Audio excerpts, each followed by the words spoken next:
السلام عليكم.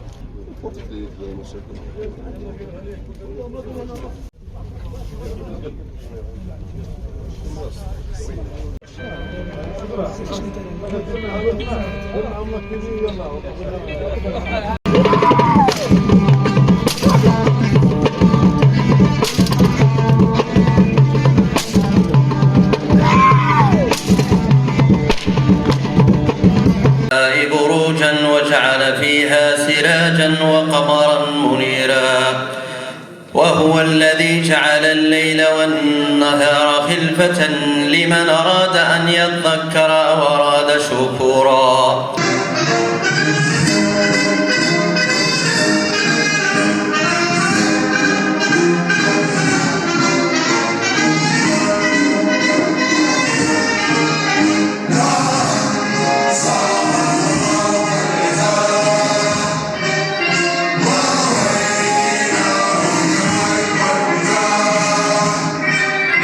واليوم وبقاعة دار الثقافة بولاية الجلفة نؤكد حملة مهمة تعزيز الوحدة الوطنية، حيث نظمت احتفالية متنوعة خاصة بالمناسبة بمشاركة جمعيات ثقافية وحرفيين وفرق محلية.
في إطار الاحتفال بيناير الموافق ل 12 يناير نظمت دار الثقافة بنور الشد لولاية الجلفة برنامج ثقافي فني يتخلله معرض الصناعات التقليدية، وكذلك مشاركة بعض الولايات من أقصى الجنوب ومثل ولاية تمرست وولاية غردية، حيث كان البرنامج المحتضن من ولاية الجلفة يتمثل في رقصات فولكلورية للجمعية الثقافية لولاية تمرست، وكذلك فرقة إنشاد لولاية غردية، كما تخلله في البرنامج فرقة محلية لولاية الجلفة.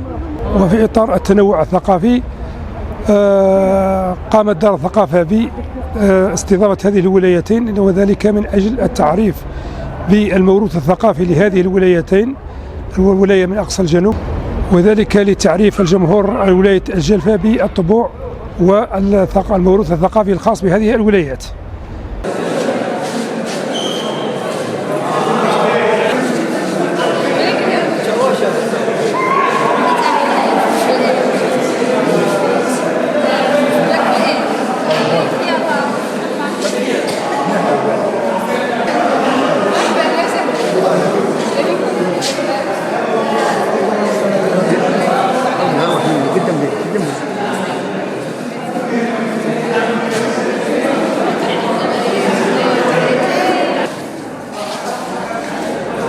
تفضلوا مرحبا بك.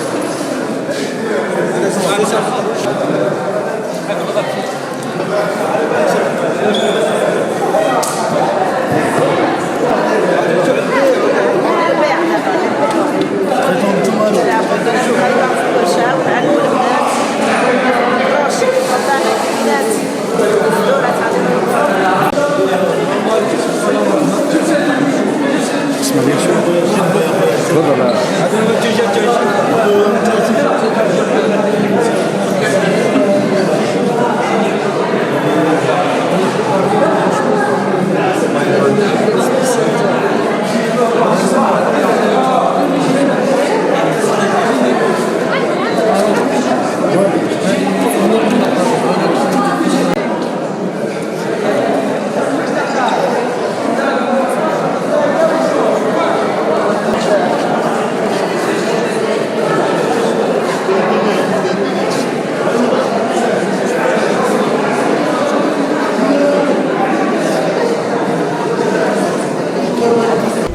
أسوكاس مبارش، أسوكاس دم مربوح، أسوكاس دم اللال.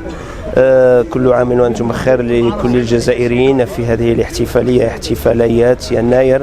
نحن هنا بولاية الجلفة ممثلين عن ولاية غرداية، فغرداية لديها عادات وتقاليد كثيرة تزدخر بها غرداية، فالجزائر كلها يناير يجمعنا لكل الجزائريين.